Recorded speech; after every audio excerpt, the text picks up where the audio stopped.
सुन रहे हैं प्रभात खबर का संपादकीय प्रभात। दिन है मंगलवार, तारीख है 6 जून 2023। विषय है नेपाल के पीएम प्रचंड का भारत दौरा। यह आलेख लिखे हैं प्रोफेसर एच.डी. मुनि, जो अंतर्राष्ट्रीय मामले के जानकार हैं। नेपाल के प्रधानमंत्री पुष्पकमल दहल प्रचंड पिछले सप्ताह 4 दिनों के भारत दौरे पर आए। ये प्रधानमंत्री के तौर पर प्रचंड की चौथी भारत यात्रा थी।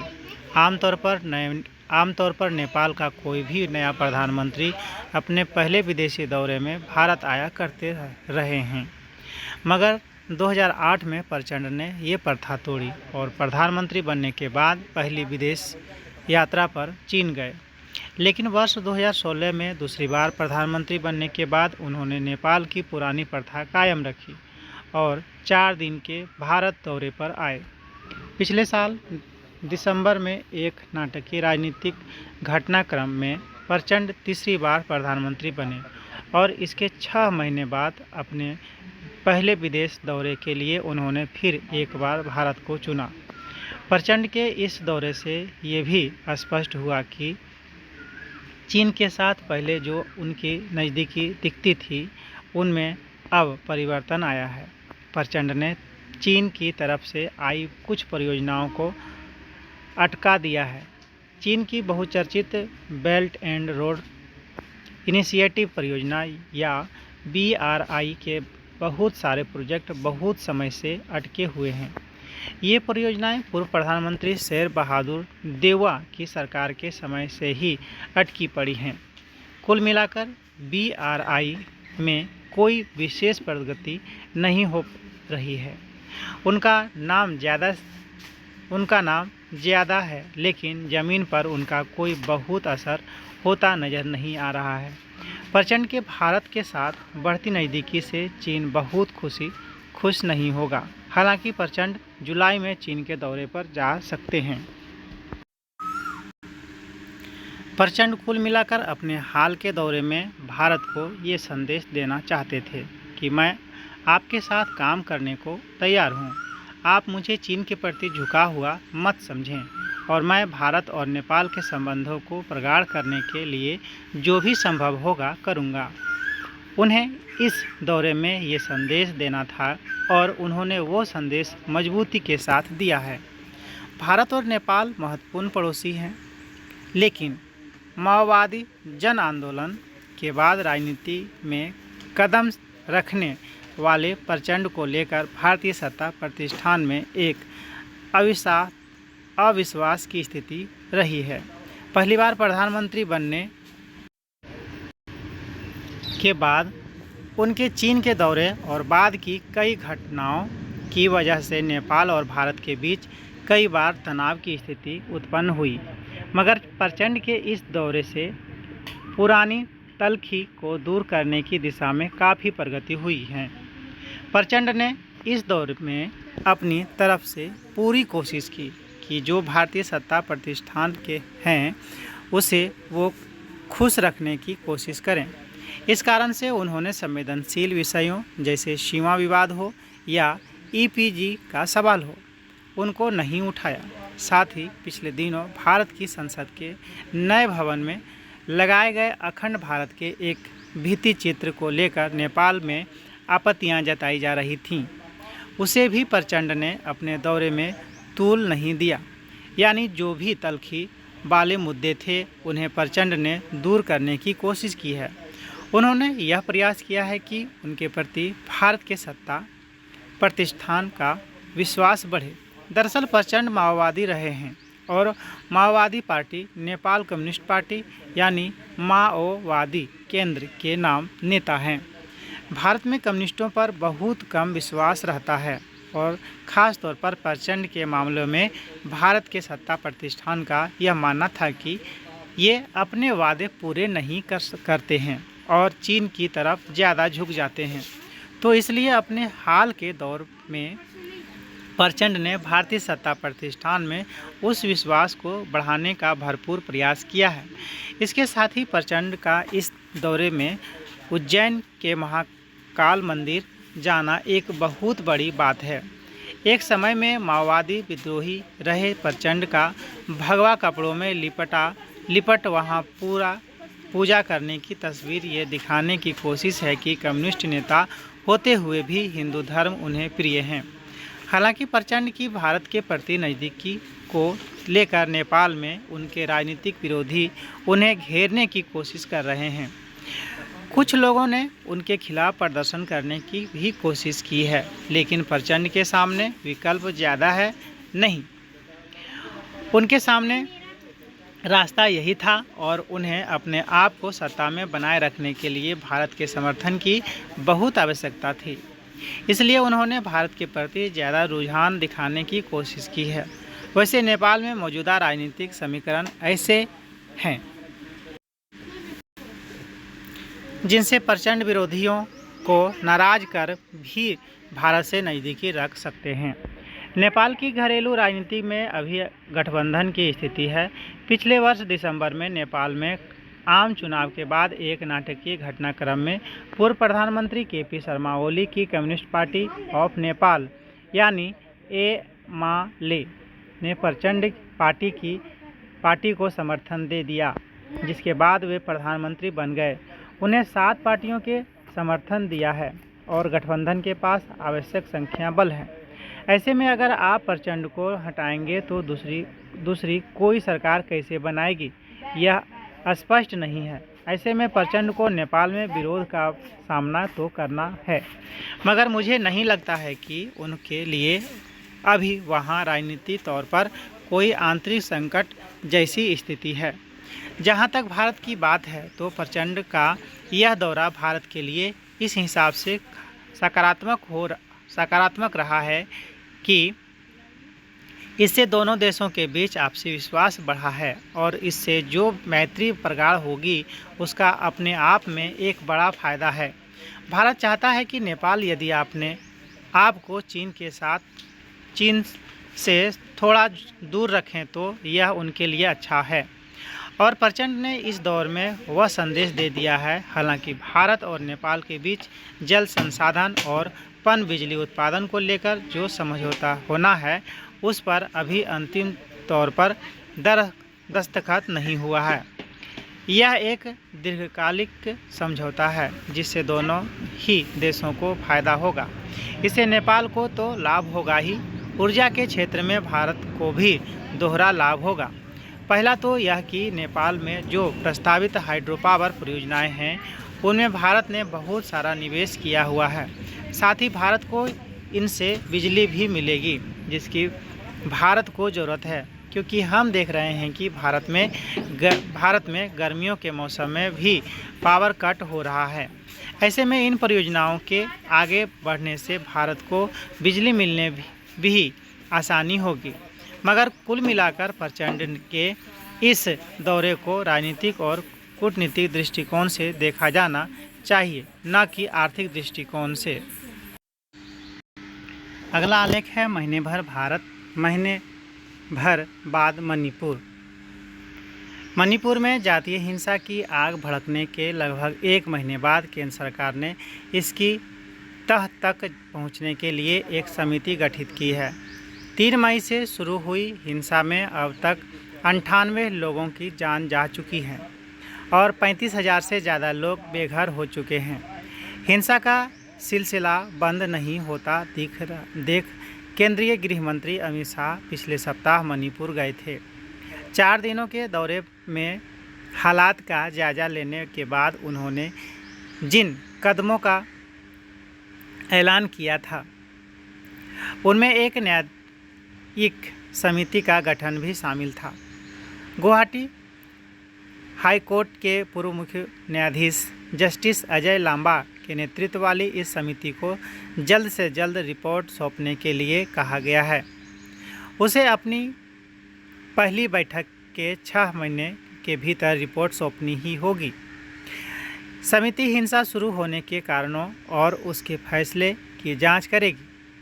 वह गवाहों और तथ्यों के आधार पर यह पड़ताल करेगी कि हिंसा को रोकने के काम में कोई कोताही तो नहीं बरती गई।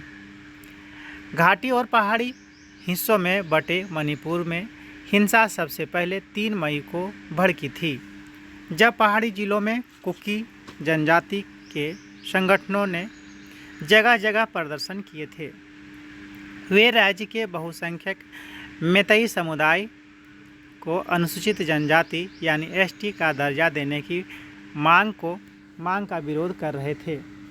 मैतेई समुदाय के लोग इससे नाराज हो गए और राजधानी इम्फाल समेत घाटी के कई जगहों पर आदिवासियों पर हमले शुरू हो गए। घरों और संपत्तियों में आग लगा दी गई, जिससे लोग बेघर हो गए। हिंसा शुरू होने के बाद अगले 1 महीने तक राज्य में छिटपुट हिंसा की खबरें आती रही हैं। हालांकि प्रशासन का कहना है कि मोटे तौर पर हालात नियंत्रण में हैं और घाटी में 12 घंटे और पड़ोसी पहाड़ी जिलों में 10 घंटे और 7 घंटे के लिए कर्फ्यू में छूट दी जा रही है। लेकिन रविवार को जिस दिन केंद्र ने समिति के गठन की घोषणा की, उस दिन भी मणिपुर में घाटी के काकचिंग जिले में से झड़प की खबरें आईं। इससे साफ पता चलता है कि अभी भी स्थिति पूरी तरह काबू में नहीं आ सकी है और मामला कितना संवेदनशील है। इस बीच खबर आ रही है कि गृह मंत्री अमित शाह की अपील के बाद कुछ जनजातीय संगठनों ने इम्फाल दीमापुर राजमार्ग NH2 पर लगा अवरोध हटा लिया है और अगले 7 दिनों तक ट्रकों से आवश्यक सामग्रियों और दवाओं को ले जाने की अनुमति दे दी है। मणिपुर अभी भी रेल से नहीं जुड़ा है और राज्य के घाटी के इलाकों के लिए यह राजमार्ग जीवन रेखा शरीक ही है।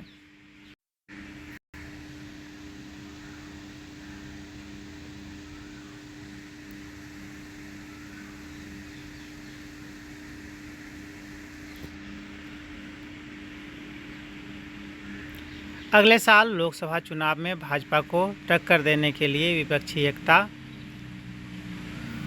की कवायद कांग्रेस और आप की रार में फंसती दिख रही है।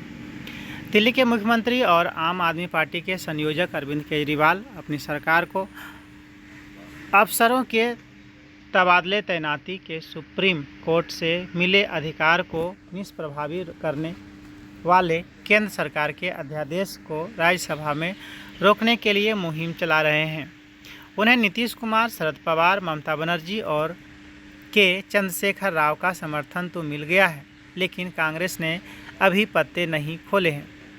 उन्होंने कांग्रेस अध्यक्ष मल्लिकार्जुन खड़गे और राहुल गांधी से मुलाकात का समय मांगा है।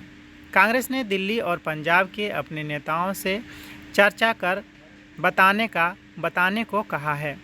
सूत्रों को माने तो अंतिम निर्णय आला कमान पर छोड़ते हुए दिल्ली पंजाब के कांग्रेस नेताओं ने साफ कर दिया है कि केजरीवाल का साथ देना पार्टी के हित में नहीं होगा।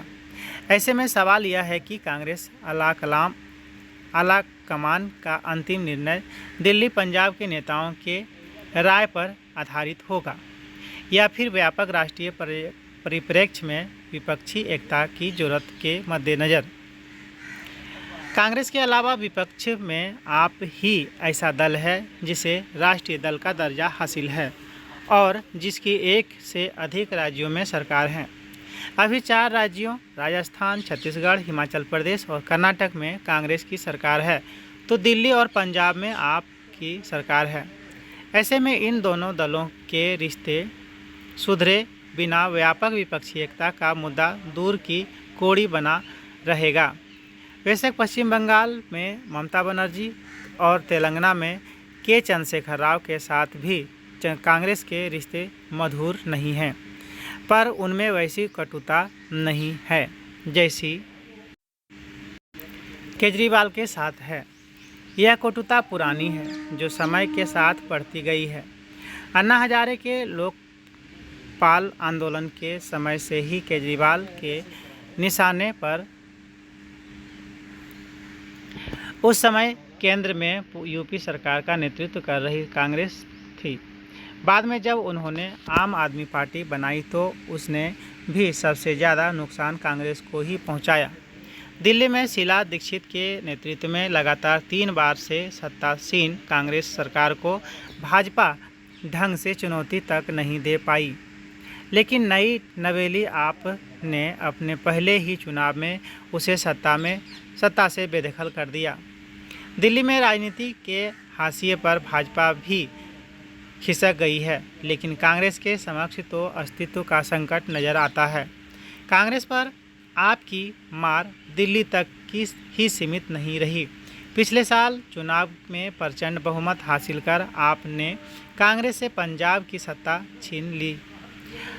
इतना ही नहीं, गोवा और गुजरात विधानसभा चुनावों में भी आपको जो थोड़ी बहुत सफलता मिली वह भी कांग्रेस की ही कीमत पर। इसलिए कांग्रेस में यह धारणा प्रबल होती गई है कि आप उसे नुकसान पहुंचाते हुए अप्रत्यक्ष ही सही भाजपा को लाभ पहुंचा रही है। पिछले दिनों जब केंद्रीय एजेंसियों ने सोनिया गांधी और राहुल गांधी से पूछताछ की, तब कई गैर भाजपा दलों ने आलोचना की, लेकिन आपकी टिप्पणियां उपदेशात्मक ही रहीं। इसलिए आश्चर्य नहीं है कि जब दिल्ली के उप मुख्यमंत्री मनीष सिसोदिया की कथित शराब घोटाले में गिरफ्तारी पर उनके विपक्ष नेताओं ने प्रधानमंत्री को पत्र लिखा, तो कांग्रेस विवादास्पद शराब नीति की गहन जांच की मांग दोहराती रही। राज्यों के नेताओं के निहित स्वार्थ समझे जा सकते हैं, लेकिन संकट यह है कि कांग्रेस और आपके नेतृत्व के बीच भी कभी वैसा संवाद नहीं रहा जैसा दो विपक्षी दलों के बीच रहना चाहिए। कमोबेश नापसंदगी की हद तक ऐसे ही संवादहीनता के चंद्रशेखर राव और कांग्रेस के बीच है। परस्पर संबंधों का अनुमान इसी से लगाया जा सकता है कि हाल ही में कर्नाटक के मुख्यमंत्री के शपथ ग्रहण में कांग्रेस ने केजरीवाल और के चंद्रशेखर राव को नहीं बुलाया। सोनिया गांधी के साथ ममता बनर्जी की राजनीतिक समझदारी रही है, लेकिन राहुल के साथ संवाद की निरंतरता नहीं रही। उद्धव ठाकरे की बात भी ऐसा कहा जा सकता है। यही कारण है कि इस छत्रपों से संवाद के लिए कांग्रेस को बिहार के मुख्यमंत्री नीतीश कुमार को वार्ताकार बनाना पड़ा। भाजपा के समर्थन से भी कई बार बिहार के मुख्यमंत्री बन चुके नीतीश मूलतः समाजवादी हैं। गैर भाजपा दलों और नेताओं से भी उनके रिश्ते रहे हैं। वार्ताकार की भूमिका वह अच्छे से निभा भी रहे हैं, पर कांग्रेस और आप की रार में विपक्षी एकता की गाड़ी फंसने की आशंका दिख रही है। बेशक खरगे और राहुल की केजरीवाल से मुलाकात की तारीख अभी तय नहीं है, लेकिन नीतीश को कांग्रेस आप की कटुता को कम करने की कोशिश उससे पहले ही करनी होगी। जाहिर है यह आसान नहीं, क्योंकि अपनी भावी रणनीति की बात सबसे पहले कांग्रेस को फैसला लेना होगा। सबसे पुराने राजनीतिक दल और आप आज भी सबसे बड़े विपक्षी दल के नेता के नाते राष्ट्रीय राजनीति में सबसे ऊंचे दांव कांग्रेस के ही लगे हैं। इसलिए कह सकते हैं कि विपक्षी एकता की ज़रूरत कांग्रेस को सबसे ज़्यादा है, पर क्या उसके लिए वह राज्य दर राज्य अपने राजनीतिक हित कुर्बान कर देगी, यह बड़ा सवाल है।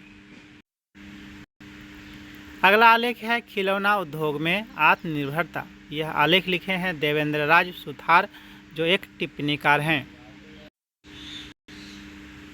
बीते कुछ वर्षों में भारतीय खिलौने के निर्यात में उत्साहजनक वृद्धि हुई है। वर्ष 2018 से 19 और 2021 से 22 के बीच निर्यात 812 करोड़ रुपए से बढ़कर 1237 करोड़ रुपए हो गया है। वहीं आयात 371 मिलियन डॉलर से गिरकर 110 मिलियन डॉलर पर आ गया है।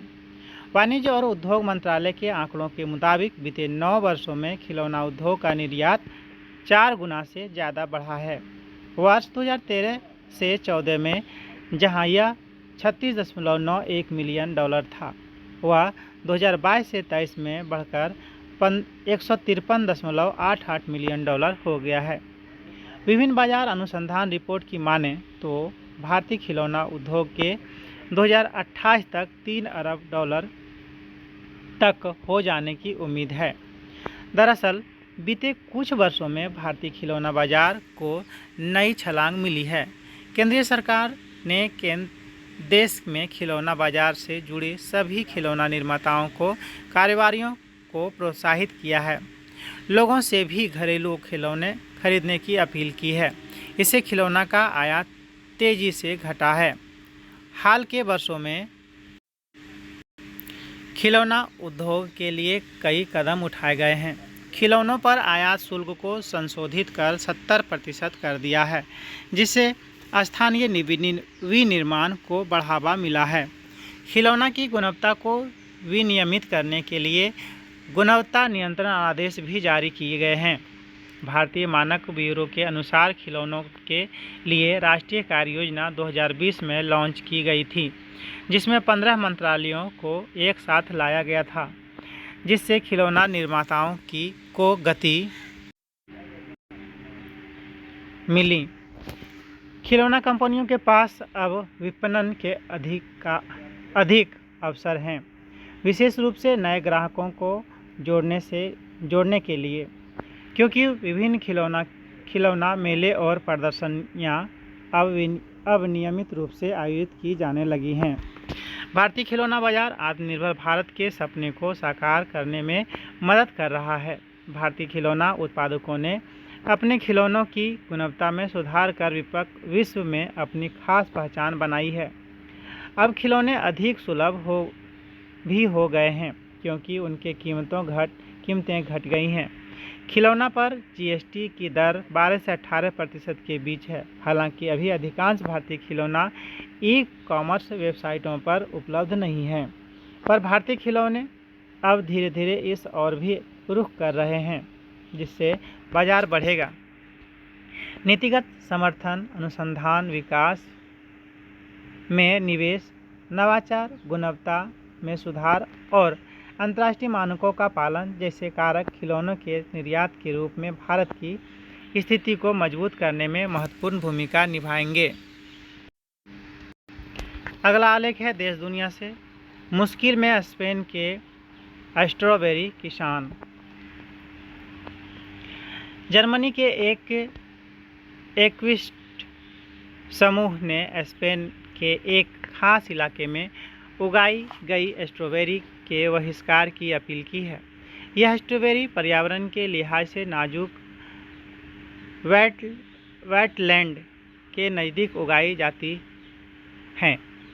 स्पेन के दक्षिणी प्रांत अंदालूसिया के बेरी उत्पादकों ने इस अपील की आलोचना की है।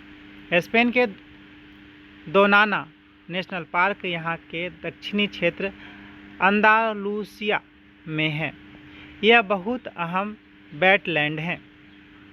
यहाँ कई तरह के इकोसिस्टम हैं, मसलन मार्शलैंड, लगून, सफ़ेद तट। यह national park Spanish imperial eagles जैसे कुछ बेहद संकटग्रस्त प्रजातियों का भी घर है। यहाँ 230 से ज़्यादा प्रजातियाँ के पक्षी पाए जाते हैं। जर्मनी एक्विस्ट समूह कॉम्पैक्ट का कहना है कि दोनाना नेशनल पार्क के नज़दीकी खेत पानी का रास्ता मोड़ रहे हैं ताकि वर्ष भर अपनी फसलों की सिंचाई कर सकें।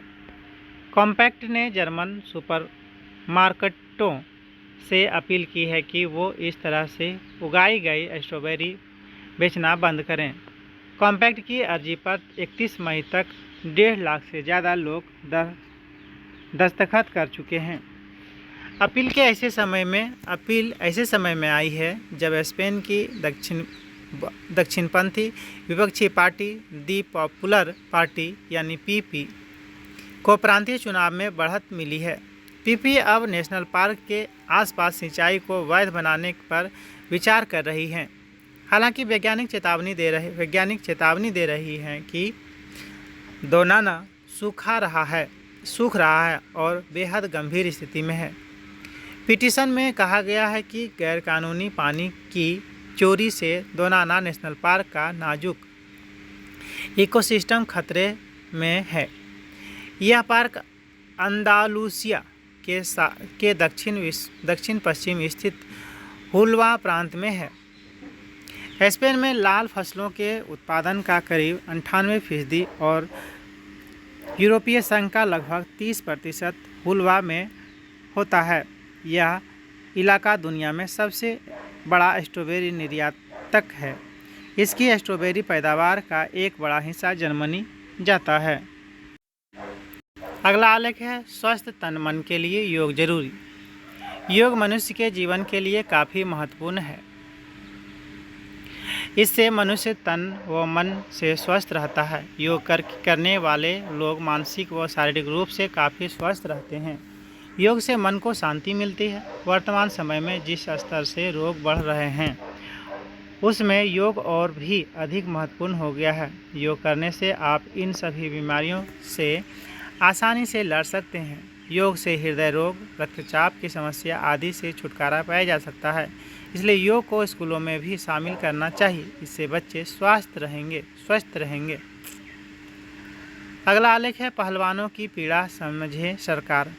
राष्ट्रीय एवं अंतर्राष्ट्रीय प्रतिस्पर्धाओं में पदक जीतने वाले पहलवान व खिलाड़ियों ने भारतीय कुश्ती संघ की अव्यवस्था एवं पूर्व अध्यक्ष बृजभूषण सिंह पर कई तरह के आरोप लगाए हैं। इस मामले को सरकार गंभीरता से नहीं ले रही है। सरकार को पहलवानों से बात कर उनकी पीड़ा को समझने का प्रयास करना चाहिए। साथ ही निष्पक्ष जांच करा कर दोषियों के खिलाफ कार्रवाई होनी चाहिए, क्योंकि खेल जगत में अनेक विधाओं की महिला खिलाड़ी भी अपना हुनर दिखा रही हैं। इससे उनको भी संतोष होगा। अगला आलेख है सत्संग का अर्थ। किसी गुरु के साथ केवल एक भौतिक संगति को सत्संग नहीं माना जा सकता। सत्संग का वास्तविक अर्थ है शिष्य का ज्ञान की खोज में उसकी भागीदारी और समान रूप से उसके गुरु की भागीदारी से जुड़ा होता है, जो अपने शिष्य को ज्ञान की तलाश में राह दिखाता है। इसलिए उपनिषद की कथा में हम देखते हैं कि किस प्रकार नचिकेता यम को उत्तर देने का हठ करता है। उद्दालक को ही हम श्वेत सेतु से स्वयं की प्रकृति को दोहराते हुए देखते हैं। उद्दालक जीव और ब्रह्म के बीच समीकरण दिखाने के लिए 9 चित्रण प्रस्तुत करते हैं, जो उस करुणा का साक्ष्य हैं जो वैदांतिक गुरुओं का उनके शिष्य के प्रति था। संक्षेप में यह एक गुरु और उनकी दी हुई शिक्षा की अर्थपूर्ण भागीदारी है, जो सत्संग कहलाता है।